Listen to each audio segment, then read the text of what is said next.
Buenas noches, así arrancamos Desiguales en la televisión pública, 21 horas. El entrevistado de la jornada está aquí en la televisión pública, está en Desiguales. Ya está en el living Miguel Pese, el presidente del Banco Central. Ayer decisiones muy importantes que se tomaron para cuidar efectivamente los dólares, para evitar devaluaciones bruscas, para evitar otro tipo de medidas que compliquen la vida cotidiana de argentinos y argentinas.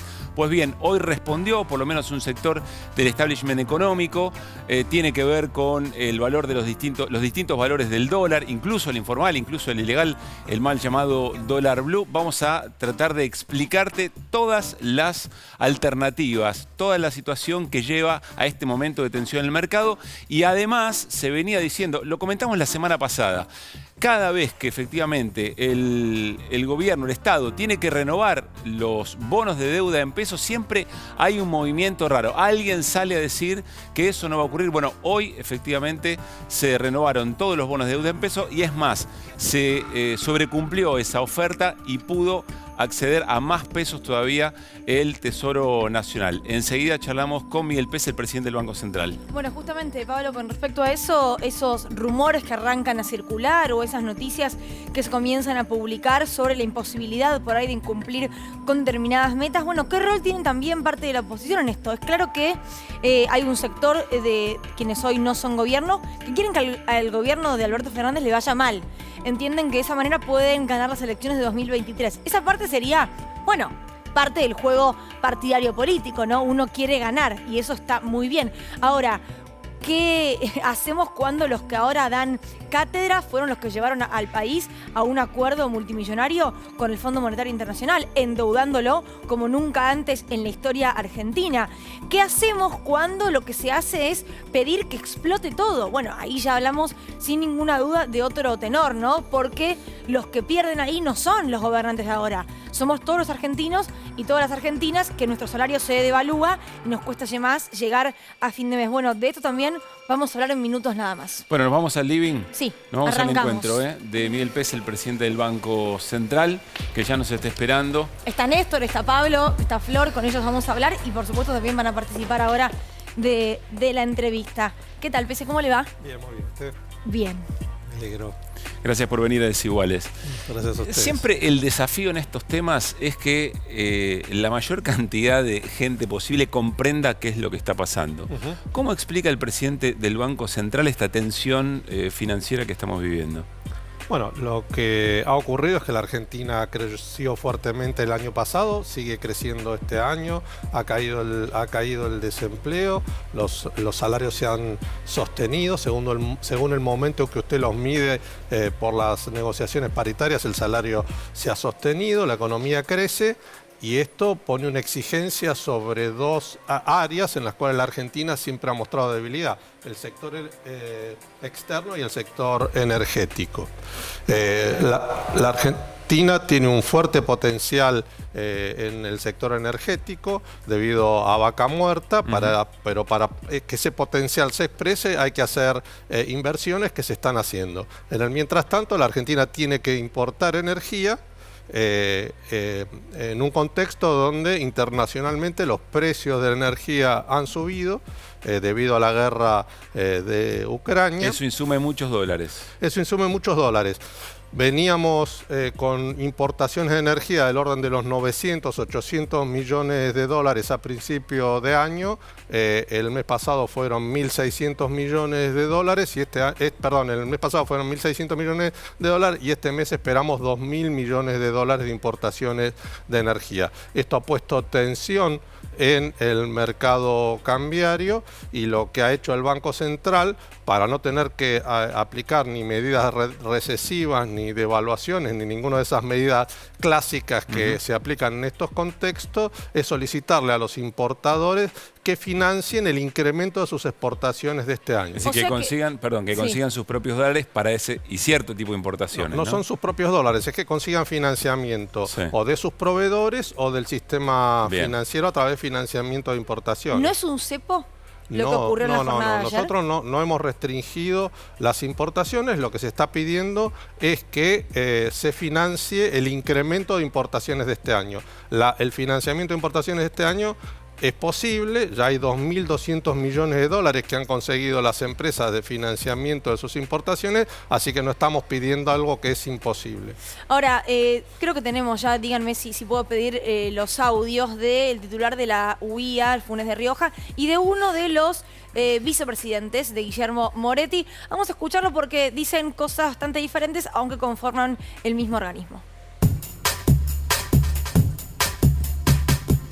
Argentina no se puede dar ni el lujo ni tiene la posibilidad de parar sus procesos productivos. Si la decisión es una decisión política, evidentemente la decisión política no tiene sentido en el caso nuestro. No es bueno ni para la producción, ni es bueno para el empleo, ni es bueno para las exportaciones de origen industrial. Cuando el tipo de cambio real se separa del tipo de cambio que usa la Citi, pasan estas maniobras especulativas. Los importadores importan muchísimo mayor cantidad, un tipo de cambio de 128, 129 pesos como está, cuando en el dólar blue está muchísimo más alto. Y creo que en este momento que se necesitan dólares para el país, es también las medidas que se han tomado. ¿Cómo se explica que la cúpula de la Unión Industrial Argentina, que sería en un punto la afectada, si se quiere, por las medidas anunciadas ayer, tengan ideas tan distintas? Porque digo, yo como objetivamente no sé a quién creerle. Bueno, yo creo que lo que dice Funes de Rioja es cierto. La apuesta del gobierno es al crecimiento, es a la producción, es al sostenimiento del empleo. Ahora, para eso necesitamos divisas y estamos en una coyuntura compleja. Si no tuviéramos que pagar estos 2.000 millones de dólares de importación de energía, estaríamos importando en el orden de los 6.000 millones de dólares. Eso anualizado significan 72.000 millones de dólares. Con exportaciones que van a estar arriba de los 80.000 millones, cerca de los 90.000 millones en el año, es perfectamente financiable. Ahora, estamos en una coyuntura compleja que se va a superar cuando la potencialidad de vaca muerta se exprese y tengamos provisión de energía local. ¿Cómo explica lo que está pasando con los distintos tipos de dólar y sobre todo con el informal? Bueno, usted lo llamó bien, creo, el dólar ilegal. Sí. Mire, el dólar ilegal no sabemos cuánto mueve porque es ilegal. Las presunciones es que mueve algunos millones de dólares por día. El contado con liquidación, que es el mercado donde se compran dólares a través de los títulos, mueve 60 millones de dólares diarios. El mercado oficial de cambio mueve 1.000 millones de dólares diarios. Claro. Son dos mercados insignificantes. Cualquier maniobra especulativa en ambos mercados mueve los tipos de cambio, para arriba o para abajo. En un mercado muy chiquito puede haber quien decida, por ejemplo, salir a comprar para generar una suba de ese precio. Puede ocurrir perfectamente. ¿Y cree que es lo que está pasando? No. A ver, hay maniobras especulativas, eso sin ningún lugar a duda. Y en un mercado pequeño, cualquier maniobra especulativa puede provocar movimientos del tipo de cambio. ¿Y con qué fin cree? Bueno, lo que no dice Funes de Rioja es que hay presiones devaluatorias. Yo le preguntaría a él si él cree que esta es una mejor solución, la que estamos llevando a nosotros, que provocar un salto devaluatorio como ocurrió en el año 2018 y 2019, que sumergió a la Argentina en un proceso recesivo. Yo creo que es mejor el esfuerzo que estamos haciendo nosotros por sostener el tipo de cambio, por sostener la producción y por sostener el empleo. Pero ¿a quién le conviene hoy una devaluación, PC? Mire, le conviene a los especuladores, le conviene a los que tienen muchos activos en el exterior, le conviene a los que no apuestan a la producción. O a los que quieren que este gobierno le vaya muy mal. Sin lugar a dudas, no solo a este gobierno, sino al pueblo argentino.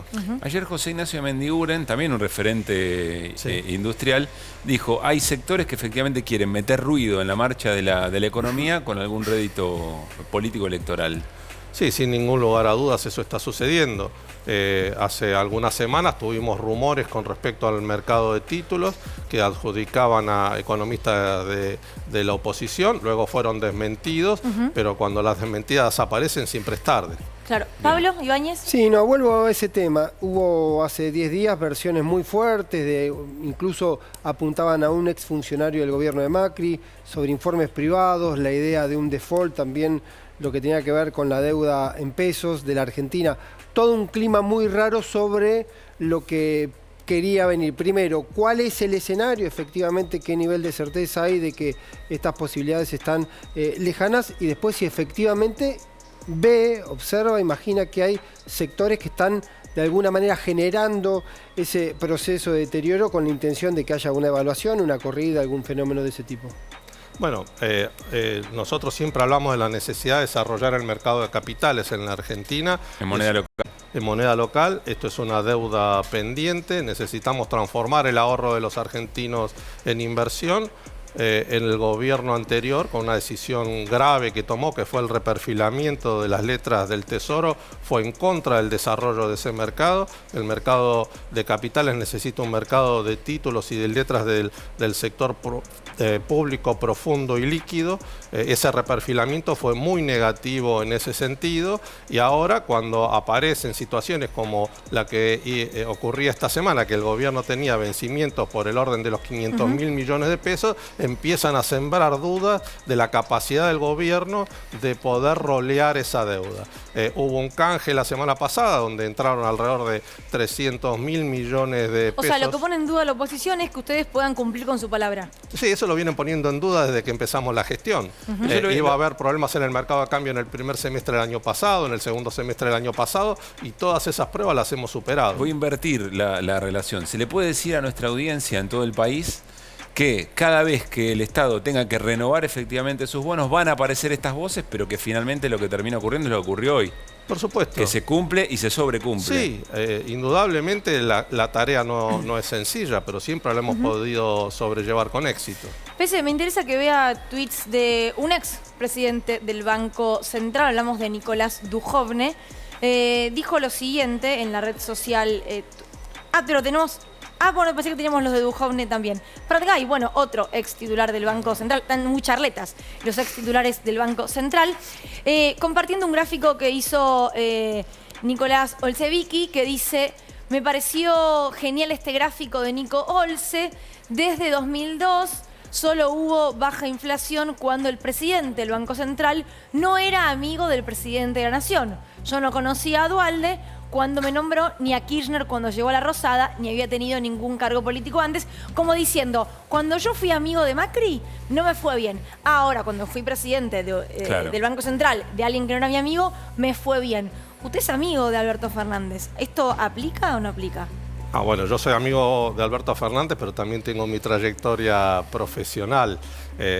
Prat-Gay tiene el privilegio de haber sido echado de su cargo por Kirchner y por Macri.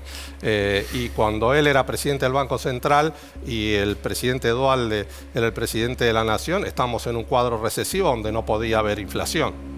Entonces, es incomparable con el momento que estamos viviendo ahora. A lo que creo que apunta Prat-Gay es otra vez aquello de la autonomía del Banco Central. ¿Cuál es la relación que el Banco Central tiene que tener con el rumbo político-económico de un gobierno? No, todo el directorio del Banco Central está formado por profesionales con trayectoria, y me parece que eso es lo fundamental, y tener pericia para afrontar los problemas que tiene nuestro país, especialmente la política monetaria, cambiaria y financiera.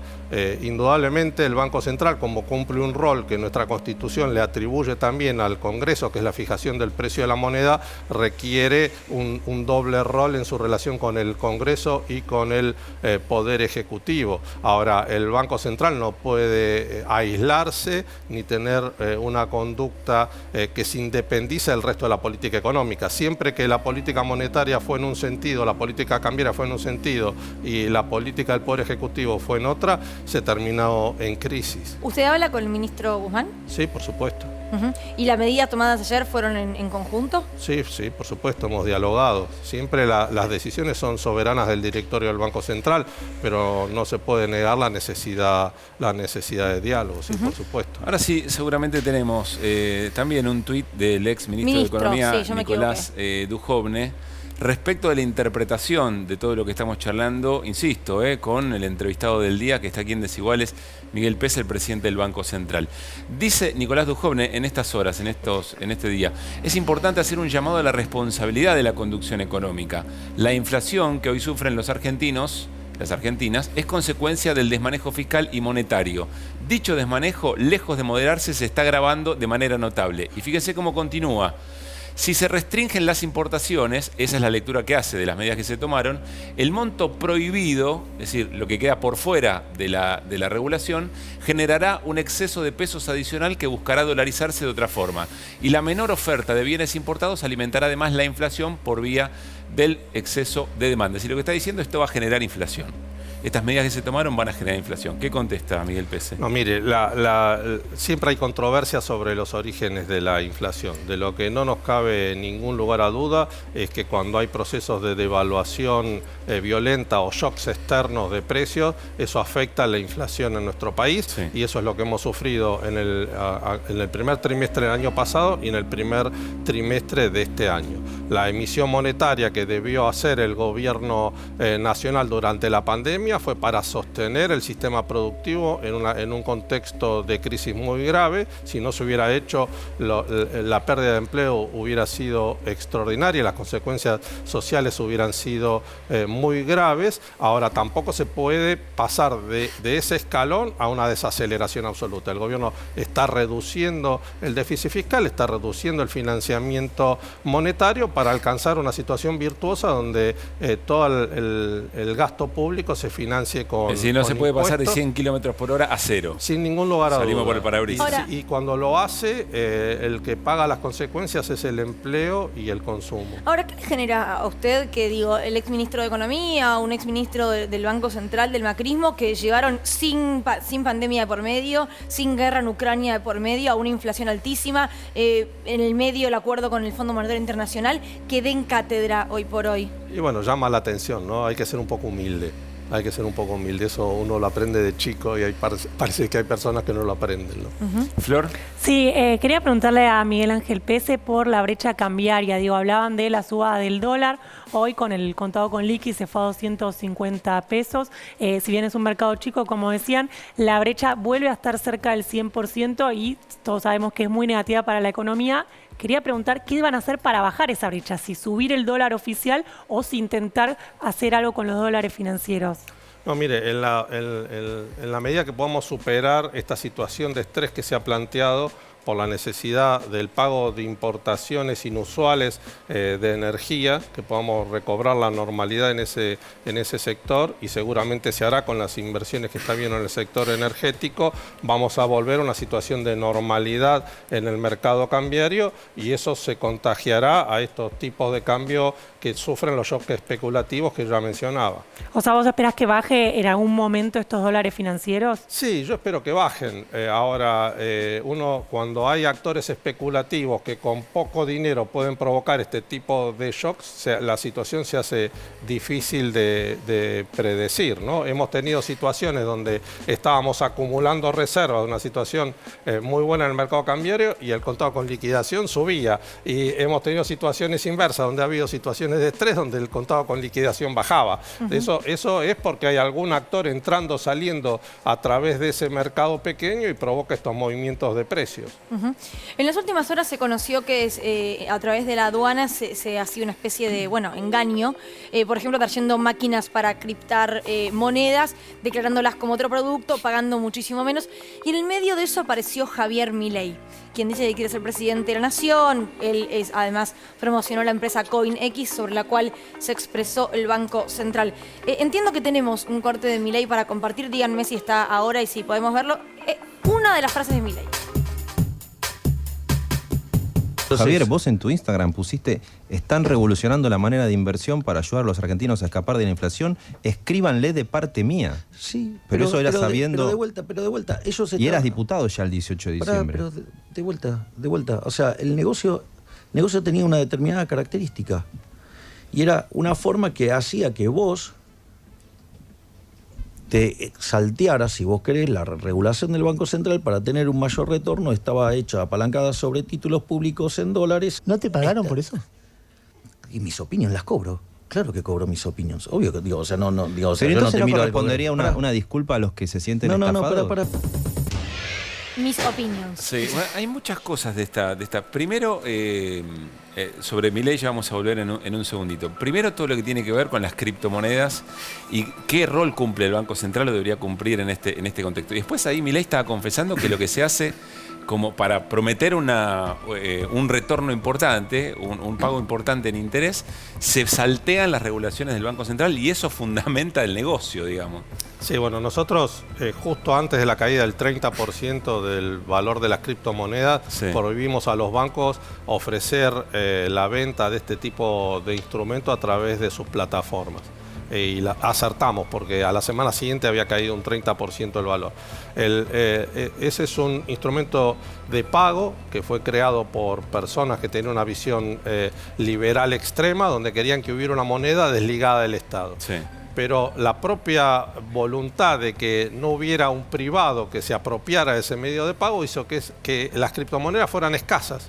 Entonces, en vez de ser un mecanismo de cambio, fue un mecanismo de especulación financiera porque se compraban esas criptomonedas y su precio no paraba de subir. Ahora, detrás de la criptomoneda no hay ningún activo. No hay absolutamente ningún activo, no hay nada que uno le permita decir voy a ganar o voy a perder. No hay una propiedad, no hay un campo, no hay una fábrica. No hay nada no real, hay un comercio, de la economía real. No hay nada de la economía real. Sí. Entonces, su precio depende de la especulación. O sea, es una burbuja. Se puede construir una burbuja perfectamente, Pero dada ahora, la escasez intrínseca que tiene la criptomoneda. pero promocionar esto, aún siendo economista aparte, No, es grave. Promocionar este tipo de instrumentos es grave, sí, sin ningún lugar a duda. Además, se ha prestado a engaños de la gente, ¿no? Hemos tenido problemas en provincias del norte, donde ha tenido que intervenir el Banco Central, donde había directamente estafadores que le prometían a la gente que iba a ganar mucho dinero con la criptomoneda y lo que hacían era quedarse con sus ahorros, ¿no? Bien, es decir, a la gente que nos está viendo y que cree que, o duda si efectivamente es una buena manera de resguardar un ahorro, ¿usted qué le recomendaría? No, de ninguna manera.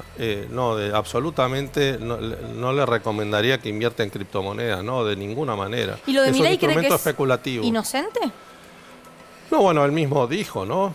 Hay negocios detrás de esto, ¿no? Y hay negocios especulativos y abusar de la confianza de la gente, ¿no? Pablo. Sumo, pese al análisis o al diagnóstico, a la situación, un elemento que hasta ahora no tomamos. Tomamos la situación de la oposición, sectores del mercado que pueden estar especulando, lo que ocurre con el propio mercado, la energía, producto de la guerra, pero hay un componente que tiene que ver con la situación política y particularmente con la situación política del Frente de Todos, tensiones de hace largo tiempo entre el presidente y la vicepresidenta. ¿Cuánto impacta esa situación? ¿Cuánto impacta esa crisis? ¿Cuánto impacta que, por ejemplo, la vicepresidenta en un acto haga un planteo y hable, por ejemplo, del festival de importaciones y el impacto o la debilidad que hay en materia del dólar? Bueno, sin lugar a duda es muy valiosa la opinión de la vicepresidenta. De lo que habló era la necesidad de coordinación entre los distintos organismos del Estado para prevenir abusos que se pudieran dar en las importaciones, cosa que estamos haciendo con todos los organismos del Estado. Ahora yo me ocupo de hechos, ¿no? Y el problema que estamos teniendo en este momento es que por razones del crecimiento, por razones de los precios internacionales, estamos teniendo un nivel de importaciones de energía muy alto y tenemos que encontrarle una solución a esto, y la solución que hemos buscado es pedirle a los importadores que el incremento de importación de este año lo financien, algo que es perfectamente posible y que evita tener que tomar medidas que afecten la demanda, que afecten el consumo, que afecten el empleo, que afecten a la industria argentina. ¿Estas medidas se tomaron porque la vicepresidenta lo pidió? No, veníamos trabajando sobre este tema. El Banco Central emitió una norma seminal en marzo referida a aquellas importaciones que tenían licencia automática. También tomó una decisión de extender el plazo de financiamiento de las importaciones para los bienes de producción nacional y para los bienes suntuarios. Esas decisiones que habíamos tomado ya antes se extendieron a aquellas importaciones que tienen licencia no automática, hacia un listado más extenso de bienes de producción nacional y de bienes suntuarios. Néstor. Sí, hay una situación que no por antigua deja de ser insólita, y es que con el dinero que tienen los argentinos en el exterior o en el interior, pero fuera del circuito financiero, se podría poner patas para arriba al país, desarrollarlo, pagar incluso la deuda externa.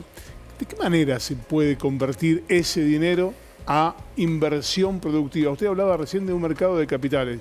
Yo tengo memoria, y tengo unos cuantos años, pasa esto sistemáticamente, que en la Argentina tiene una deuda impagable y al mismo tiempo los ahorros por fuera de ese circuito. Sí, bueno, yo creo que ese es uno de los problemas fundamentales en nuestro país. Creo que los problemas estructurales, como mencioné, es la debilidad del sector externo, la debilidad del sector energético y la necesidad de tener un mercado de capitales. La volatilidad que ha tenido nuestra economía, los procesos inflacionarios han traído problemas para el desarrollo de ese mercado de capitales. Ahora, si no lo desarrollamos, vamos a caer permanentemente en situaciones de crisis o en las situaciones donde permite la fuga de capitales, tener fugas de capitales del orden de los 86.000 millones de dólares, como ocurrió en los primeros años en los primeros años de esta década, o lo que ocurre ahora, que estamos acumulando en el Banco Central dinero esterilizado que necesitaríamos que se dedique al desarrollo productivo. Yo creo que esto debiera ser una cuestión de Estado y desgraciadamente no lo es. Ahora, tanto por izquierda, por derecha, liberales, estructuralistas, debiéramos tener como objetivo el desarrollo de nuestro mercado de capitales y transformar el ahorro de los argentinos, que no es poco, en crecimiento económico. Última pregunta, al menos de mi parte, Pese. Cuando dice algún candidato, Javier Milei específicamente, que quiere prender fuego el Banco Central, no, bueno. ¿sale corriendo usted por las dudas? Sí, ¿Qué hace? sí, no, de ninguna manera. No, de ninguna manera. Es una vergüenza que se diga eso. Todos los países del mundo tienen bancos centrales, todos los países del mundo necesitan un banco central para evitar caer en pozos recesivos como los que tuvimos entre el año 98 y el año 2003. Se necesita de un banco central, se necesita poder desarrollar política monetaria. Decir que un país puede desarrollarse sin un banco central es algo que está fuera de época. ¿Qué hubiera pasado si no se hubiera hecho estas intervenciones que se hicieron en el último tiempo? ¿Qué escenario se podría haber dado? ¿Intervenciones, perdón? Las intervenciones del propio Banco Central de las últimas horas. No, bueno, mire, el mercado funciona bien cuando está cerca del equilibrio. Cuando el mercado está fuera de equilibrio, funciona por tanteo y siempre ocurre algo que los economistas llaman overshooting, ¿no? El ajuste siempre es mucho más alto. Cuando se liberó el tipo de cambio a la salida de la convertibilidad, pasamos de 1 a 4 pesos por dólar. Y después Pratgay tuvo que pararlo porque el tipo de cambio iba a bajar por debajo de 2 pesos. Cuando en el último gobierno se libera el tipo de cambio allí a principios del año 2016, de nuevo hubo un proceso de sobreajuste del tipo de cambio. Sí. Cuando los mercados están desajustados es necesaria la intervención estatal hasta que estemos cerca del equilibrio económico y los mercados puedan funcionar solos. Miguel, muchísimas gracias por haber venido. No, gracias. Muchas gracias a ustedes. Gracias. Muy bien, seguimos en Desiguales. Ayer hablamos sobre, después de lo de la Corte de los Estados Unidos respecto al derecho al aborto, sobre todo aquello que parece dado, pero que en realidad hay que defenderlo permanentemente. Escuchen lo que cuenta Néstor Espósito, porque es preocupante. Desde el fondo de la historia surge un nombre, Adela von Ruge. Adela von Ruge era una militante montonera. Estaba en su casa con su beba de 6 meses de edad cuando ingresó una patota de la Policía Federal en la sucursal, la filial de La Plata, con la clara intención de secuestrarlos, llevarlos a un centro clandestino, obtener toda la información que pudieran y luego matarlos. Ante esa alternativa, la militante montonera decidió tomar una pastilla de cianuro y acabar con su vida. Es decir, el final hubiera sido el mismo, se evitó todo el sufrimiento y la delación de sus compañeros. A esto, que un tribunal oral de La Plata lo consideró un homicidio, porque no había una libre voluntad para el suicidio. No es que pudo elegir entre vivir y morir y eligió morir. Tenía una muerte segura de una manera o de otra y eligió la muerte de manera inmediata. Hoy la Cámara de Casación acaba de determinar que esto fue un suicidio de características voluntarias y lo equiparó. Mira, ahí estamos viendo el fallo que, dicho sea de paso, fue primicia de Luciana Bertoia. Así es, nuestra compañera. El fallo dice básicamente que Montoneros tenía una estructura análoga a la de las Fuerzas Armadas, que estaban haciendo el aparato represivo más impresionante de la historia moderna. Suena a teoría de los dos demonios. No suena, es la reavivación en carne viva de la teoría de los dos demonios. Esto acaba de pasar, lo votaron los jueces Guillermo Jacobucci y, no recuerdo el segundo, con la disidencia del juez Alejandro Slócar. Alberto Maíquez y Guillermo Jacobucci con la disidencia de Alejandro Slócar. Consideraron que ese acto de autodefensa había sido un suicidio voluntario y que Montoneros era lo mismo que el aparato represivo. Solo una última pregunta, me parece un tema importante. ¿Crees que es eventualmente el fallo de una cámara y ya? ¿O no, lo ves en un...? No, claramente es una tendencia. Y es una tendencia que va mucho más allá de un fallo específico, porque además el sábado habrá una marcha en respaldo a este tipo de fallos. Recordamos, hace algunas semanas un fallo le obligaba a la jueza María Servini a investigar a ver si un episodio, el atentado contra Seguridad Federal, el comedor de Seguridad Federal, pudo haber sido un delito de lesa humanidad.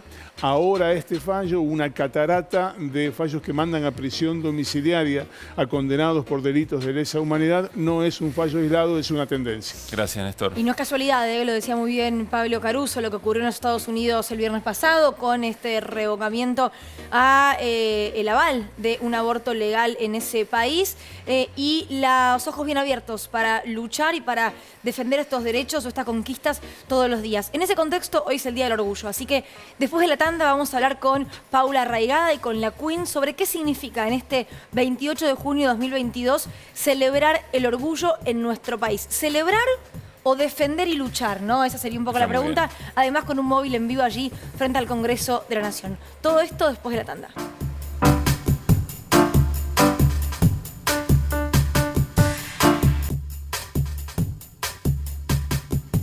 ¿Cuál es el reclamo fundamental de la Asociación de Gays de Argentina? Que se termine con la discriminación organizada, con la sistemática humillación y desprecio que hace que se nos considere personas con menores derechos civiles que los demás. La bandera nacional argentina es un símbolo sublime que no se debe compatibilizar con ningún otro tipo de bandera ni banderola. Nosotros vamos a sacar cualquier otro trapo que no represente la bandera nacional argentina. Se armó un tumulto y un hombre que está allá de barbijo gordo, sacó una cadena, me miró y me la tiró. Acá tengo el chichón, no sé si se ve, pero el chichón sigue hasta la nuca. ¿Piensa que Wendy se podrá casar alguna vez con un hombre? Acá en este país no. 33 votos a favor, 27 en contra. Queda aprobado, se transforma en ley. Los mismos derechos para todas las familias. Gracias a todos los argentinos y argentinas. Hoy somos una sociedad un poco más igualitaria que la semana pasada. La primera agresión es que te tratan en masculino. ¿Cómo te llamas? Florencia de la Vega. ¿Y de nombre de varón? No me acuerdo. Cachito. Dale, Juancho, contame, dale. Gustavo, dale, boludo, dale. Carlos Trinidad. Sí. Carlito. ¿Vos sos Carlos? Sí. El apellido es un problema. Mira, ser tan femenina es llamarse Carlos. ¿Por qué querés participar de Gran Hermano? Y porque, qué sé yo, me gusta la televisión, me gusta actuar y bueno, y encima soy travesti, sumale a eso, que es la única posibilidad, me parece, que tengo para demostrar algo. ¿Qué es esa emoción que tenés? Sí. Es una felicidad absoluta. Oh. Es tan lindo sentirse una persona querida. Un puto ustedes, son trolos. Aquí está la resistencia acá. Aquí está la resistencia acá.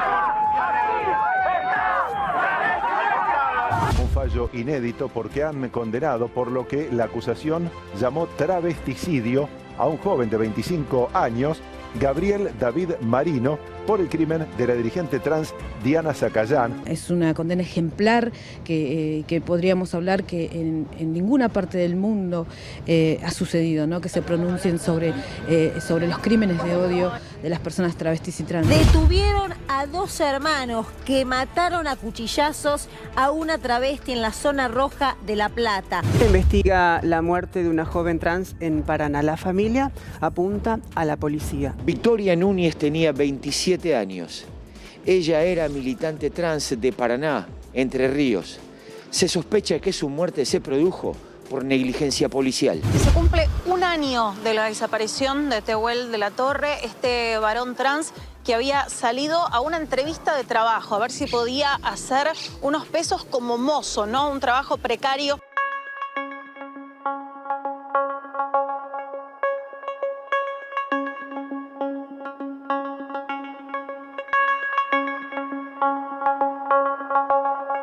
Hay dos detenidos en la causa que investiga un homicidio agravado por razones de género, por odio a la orientación sexual. Lo que no hay en la causa, Domi, es un cuerpo. Todo lo que estuve reunido, nadie me llamó después. Te hacen dejar el teléfono, te llamo. No, yo te llamo, yo cuando tenga resultado te llamo, no me llamé vos.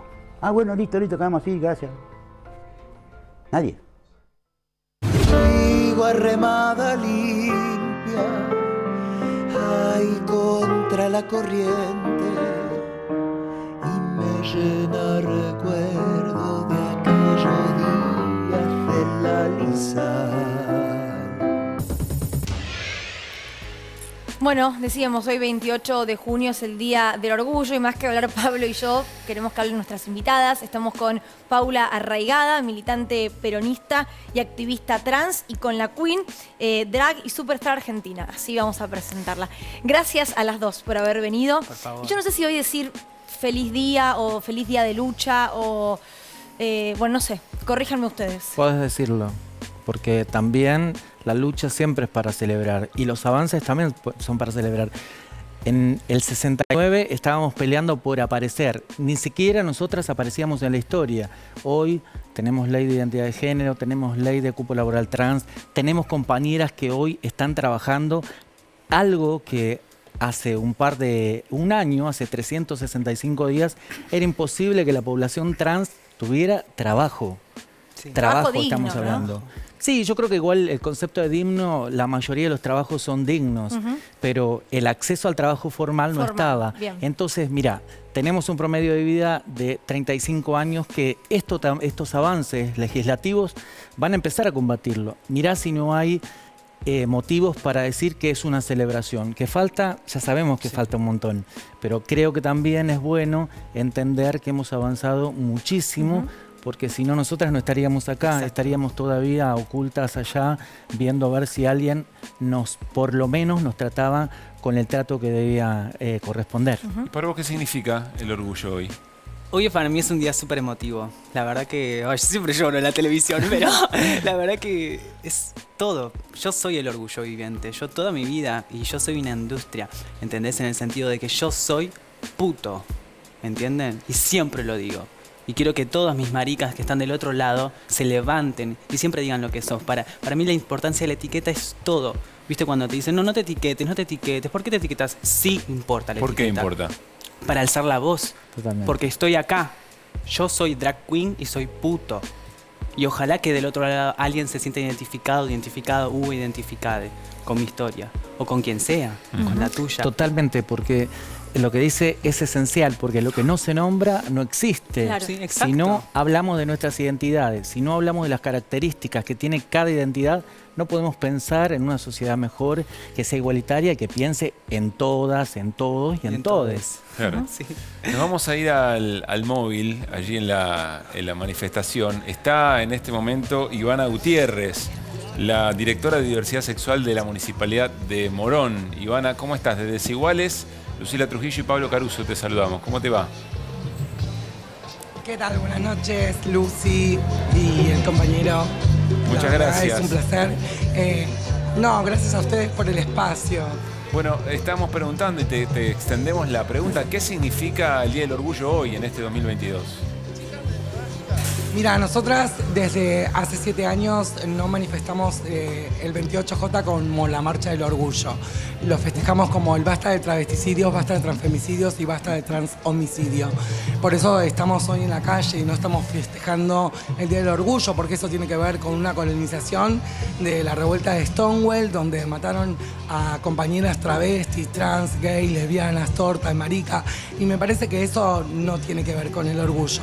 Hoy nosotros estamos acá reclamando algo que tiene que ver con lo latinoamericano y sobre todo en el contexto que pasa hoy en Argentina con el genocidio de la comunidad travesti trans. El pedido concreto, Ivana, es que se tome como una figura en el Código Penal, ¿no? El travesticidio, el transfemicidio, el transhomicidio, así como se tomó ya el femicidio. Totalmente, me parece que es sumamente importante que haya una justicia que deje de ser heterosexista, patriarcal, machista y que tenga que ver precisamente con figurar la figura del travesticidio, el transhomicidio y el travesticidio como figura de crímenes de odio que tiene que ver con nuestras identidades travestis y trans. Queremos que paren de matarnos. Juli, yo te súper agradezco porque este es el único espacio donde tenemos hoy, en el 2022, para decir que todavía en nuestra sociedad argentina hay un genocidio travesti trans. Te quiero preguntar, Ivana, y después quiero hacer la pregunta también a la Queen y a Paula, por los discursos de odio que van creciendo no solo en la Argentina, sino en el mundo, de la extrema derecha, ¿no? Contra las diversidades. Digo, lo hemos visto incluso en un móvil hace muy poco con Mariana Genesio, en plena calle, ¿no? En plena ciudad de Buenos Aires. ¿Qué te da miedo? ¿Crees que hay que salir con más fuerza que nunca a la calle? ¿Cómo hay que actuar ante eso?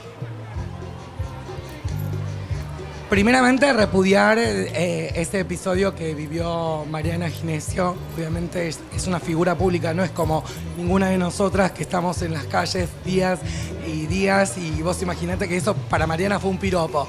Para nosotras es otra es la historia. A nosotras nos tiran botella, ladrillos, y eso lo denunciamos públicamente. Nada, es una situación que obviamente repudiamos porque tiene que ver con esto. Nosotros, nosotras y nosotres no analizamos los discursos que tienen que ver, no decimos discursos de odio, porque no sabemos si las personas que están transmitiendo por sus labios sienten esa cuestión de lo que están transmitiendo. Si no, repudiamos el discurso que sale de esa boca, que transmite y genera odio a un sector de la sociedad hacia nuestras identidades travestis y trans. Eso para, no sé si te queda claro, para los televidentes de la comunidad argentina, de la sociedad argentina, todos los argentinos, argentinas y argentines. Paula, que quede bien en claro eso, sumamente. ¿Coincidís, Paula? Totalmente. Pero creo que también los lenguajes de odio y el odio en sí, sobre todo el que persiste por ahí en la sociedad, tiene que ver con el fracaso de la política. Y el fracaso de la política, para algunas de nosotras, es por la crisis de representatividad que vivimos. Si estuvieran todas estas identidades que hablamos nosotras, más otras, que pueden ser las afro, las originarias, pero donde estén representadas todas esas identidades, seguramente esos discursos de odio tendrían menos fuerza, porque la masa crítica que generaríamos sería tan fuerte, tan grande, que todo eso quedaría. Paula, Ivana, ¿cómo estás? ¿Qué haces, Paula? ¿Cómo estás? ¿Cómo estás? Estaría bueno que estés acá en las calles marchando por esas cuestiones, pero bueno, lo hablaremos en otro momento con nuestras compañeras. Estuvieron y vinieron porque las trajimos nosotros, Ivana, no. Para visibilizar. No, pero decía esto, no es importante, no estamos peleando con Pau, somos compañerísimas, peronchas, caminamos en las calles, la amamos, nos amamos, Pau. Y trabas, no, pero dejar esto en claro, no son los discursos, sino las palabras que repercuten en esos discursos. Bueno, y acá están las compañeras. Pero bueno, nada, para bajar el decibel y decir que estamos acá reivindicando el 28J como basta de travesticidio, basta de transhomicidio, basta de travesticidio y sobre todo basta de... Basta de decir, primero, efectivizar la ley de cupo laboral travesti trans en toda la nación argentina, que es sumamente importante. Ya tenemos una ley, tenemos un decreto, queremos que se apliquen. Las que ocupan lugares en sillones, que hagan lo que tengan que hacer desde los lugares donde están. Muchas gracias. Ivana, gracias, Luli. Ivana, un besito, Paula. Ivana, y te agrego que la ley de cupo laboral trans también refleje el origen con que la militamos, que es que las compañeras que estaban que las compañeras que son las mayores, Loana Berkins. que las compañeras que Luana todavía Berkins, están Tamacay, Diana en Zacayán, lugares... las compañeras abolicionistas, travesti trans que sufrimos el sistema prostituyente, qué sé yo, no sé. Gracias, qué sé yo, Ivana. Pau, pero Gracias. bueno, nada. Íbamos Gracias, a Luli. eso. Un abrazo grande. Un abrazo grande. Iba a eso que hablaba Ivana. Luli. Gracias por la que nota. las Un besito, Pau. Beso, Ivana. Decía Que las compañeras que todavía tienen una única elección, que es el trabajo sexual, tengan la oportunidad de tener un trabajo con relación de dependencia. Eso no está sucediendo porque las personas adultas de mi edad, de 40 y pico para arriba, no han tenido la oportunidad de tener un tránsito académico. Entonces tienen el primario, por lo cual no pueden entrar a trabajar en una oficina. La ley, se construyó una ley. O sea, entienden la magnitud, se construye una ley porque hay algo que está sucediendo. Entonces, eso que estaba sucediendo todavía subsiste, que es que esas personas mayores de 35, 40 años todavía no acceden al trabajo. Claro. Esto tiene que ver también con que las personas, y es lo que hablaba Ivana, las personas que están sentadas en los lugares de decisión son personas cis. Entonces, como decía Evita, el rico siempre piensa en pobre. Cuando piensa en el pobre, las personas cis siempre piensan como personas cis cuando van a pensar en las políticas públicas para personas trans. Quinn, te quiero preguntar por esto generacional, ¿no? Que menciona Paula. ¿Vos crees que cuando veíamos el informe, ¿no? Vos ni habías nacido en muchos de esos momentos. Gracias, tengo 10. ¿Qué cambió? ¿Sentís que tu generación lo vive de otra manera? ¿Sentís que allanaron un camino que fue muy difícil? Bueno, gracias a las que caminaron, yo puedo correr, volar, gritar, pero también, como me dijo Diana hace poco acá en el camarín recién, que yo también soy una inspiración para alguien que está mirando al otro lado. Totalmente. Y es una locura para mí, porque yo soy una loca, ¿entendés? Y es para mí una locura saber que estoy viva por el simple hecho de ser yo, pero porque luché. Ustedes me conocen, saben que yo soy recombativa, pero ¿por qué? Porque a mí toda mi vida me dijeron que no iba a llegar a ningún lado, por ser de donde soy. Que sos de Fuerte Apache. Por ser del Fuerte Apache, ¿qué es esa locura? No hay correlación. Jamás te pueden decir que por ser de tal lado, por ser por cómo sos o lo que sea, no puedes cumplir algo. ¿Qué es esa locura? No existe en ningún mundo. Existe en este. Y se llama discriminación. Y está mal. Y yo la sufrí muchísimo en mi vida, como obviamente todos nosotros. Me encantó que dijo, porque ellas caminaron, yo puedo volar, una cosa. Y seguramente vendrán otras que cuando vos tengas mi edad van a decir, gracias a que vos pudiste caminar, nosotras ahora vamos a estar mejor. Que te quiero. Sí. Néstor, mencionábamos a Tehuel, ¿no? En el informe. Tehuel, un joven trans asesinado, pero cuyo cuerpo nunca apareció.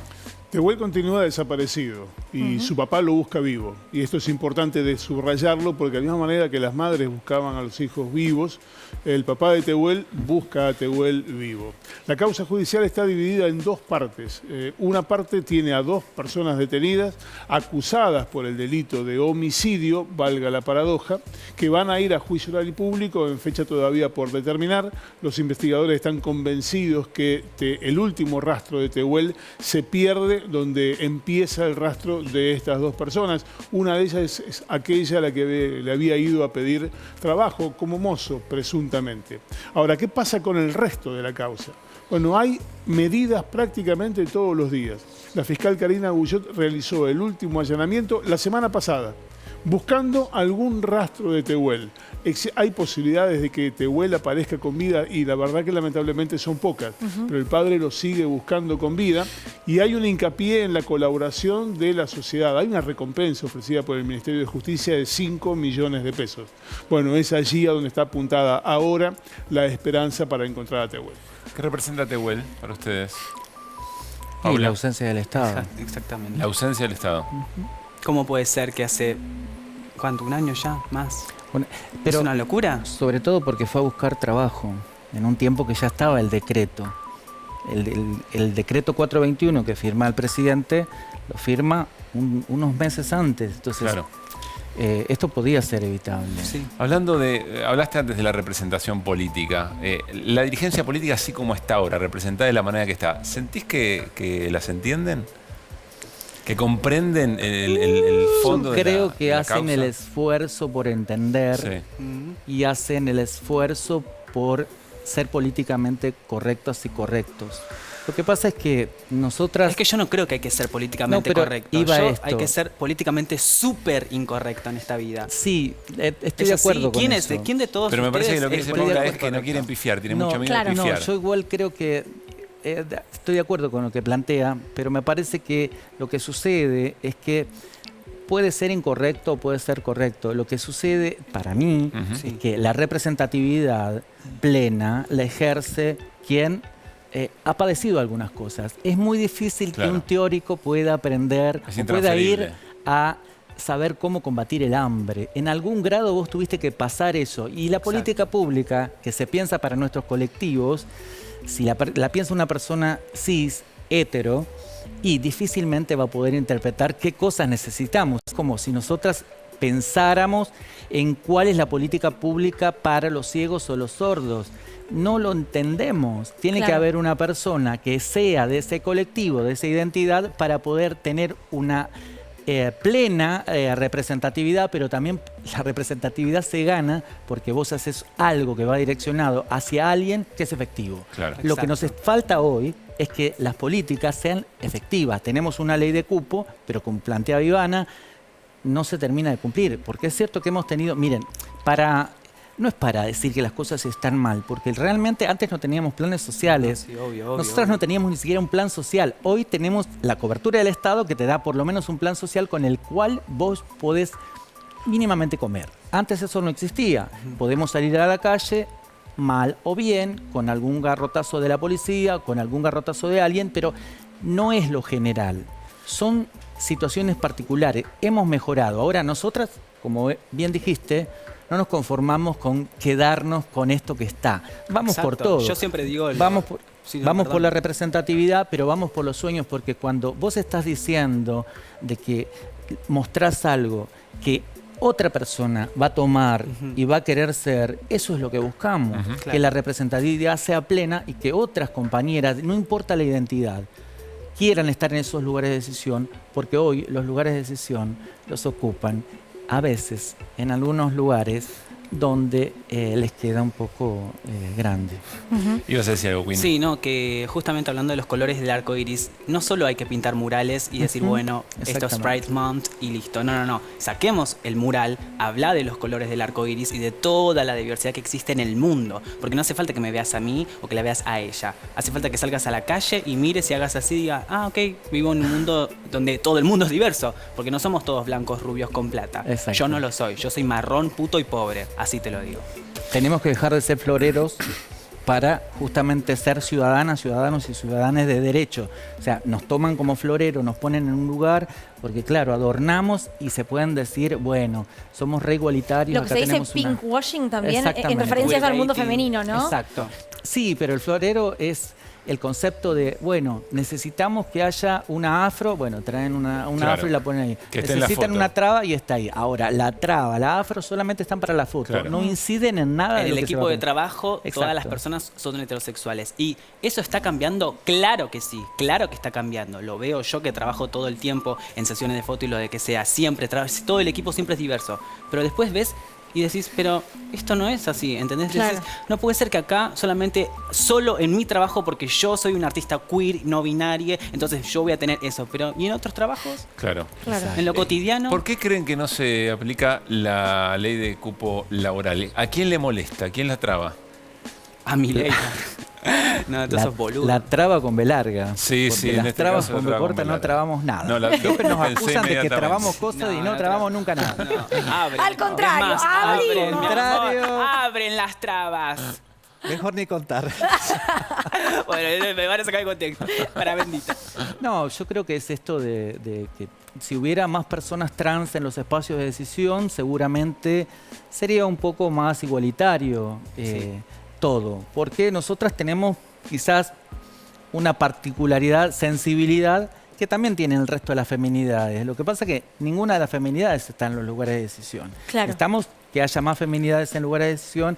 Seguramente el día que nosotras también estemos en esos lugares de decisión, no solo que va a reinar el amor y la igualdad, sino que vamos a tener un pueblo que va a ser tan feliz, que vamos a ser nosotras felices. No va a haber promedio de vida, no va a haber pobres Y si los hay, van a ser muy pocos y vamos a tener no solo un pueblo feliz, sino una patria grande. Por eso creo que estamos peleando todos los días. Por eso entiendo el concepto que expresa Ivana de que es un día de reflexión sobre los travesticidios, transfemicidios y transhomicidios, pero también es un día donde se celebra, porque el de las trabas, siempre el optimismo estuvo presente.